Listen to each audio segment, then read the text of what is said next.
Quick word, James chapter 1, verses 2 through 4. My brethren, count it all joy when you fall into various trials, knowing that the testing of your faith produces patience. But let patience have its perfect work, that you may be perfect and complete, lacking nothing. Real quick, what the Lord just really revealed to me, and what the Lord is showing me is that it's two ways that we could approach the trials and the tribulations and hardships that take place in our life. One way is to simply trust in God. And the other way, which is the way that we tend to take, is to get frustrated, to get stressed out, to get anxious, to draw our faith from God, to question God, and things of that nature. And sometimes we try to fix a situation that only God is qualified to fix. Only God is qualified to fix your trials and tribulations.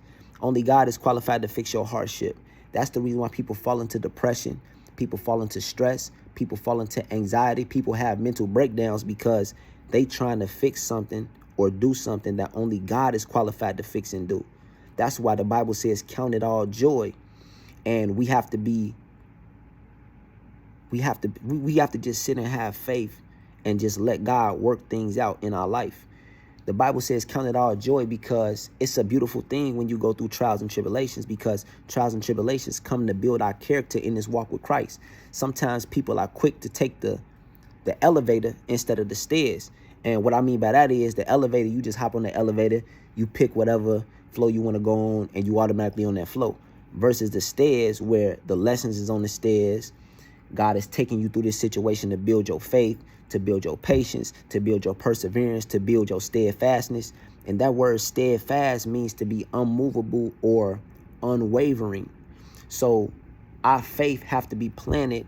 It has to be unmovable. It has to be unwavering because it's connected to the promises of God. No matter how deep the trial is, no matter how deep the tribulation is, our faith is anchored because it's connected to what God has promised us. So real quick, the stairs is really what builds us. The trials is really what build us. The tribulation is really what build us. And the Bible tells us to count it all joy because everything is going to work out.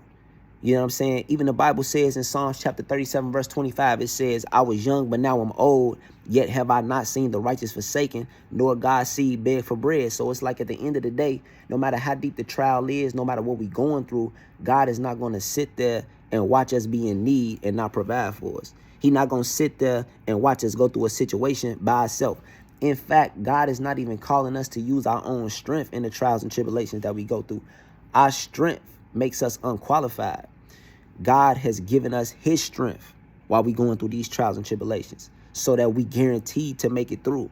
So just trust in God in the seasons that you go through these trials and tribulations and believe that his word is already done. Because believe it or not, the trials and tribulations that God has allowed to take place in your life was already preordained before the foundation of the world. So if the issue was preordained before the foundation of the world, so is the answer.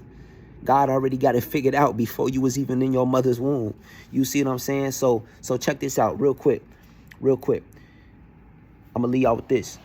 James chapter 1, which is the last verse, verse 4 that I just read. It says, but let patience have its perfect work, that you may be perfect and complete, lacking nothing. And what really stick out to me in that verse is lacking nothing. And what that means is that we lack nothing because we are connected to Christ. We are connected to everything that we need. We are connected to God's promise. So at the end of the day, real quick, that's why David said in Psalms chapter 23, he said, the Lord is my shepherd, I shall not want. I don't need anything because the Lord is my shepherd. The Lord is the one that's guiding me. The Lord is the one that I'm connected to. So I'm no longer in need. And that's what God tries to show us through these trials and tribulations, that we don't need anything outside of him. Trust and have faith. I'm just going to encourage you real quick.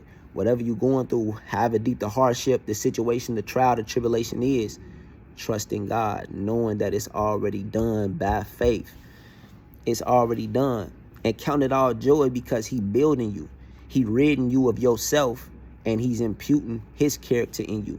He building you for whatever it is that wherever it is he taking you, God is building you in this situation where you got trials and tribulations. Bible say count it all joy. God bless, have faith, and count it all joy.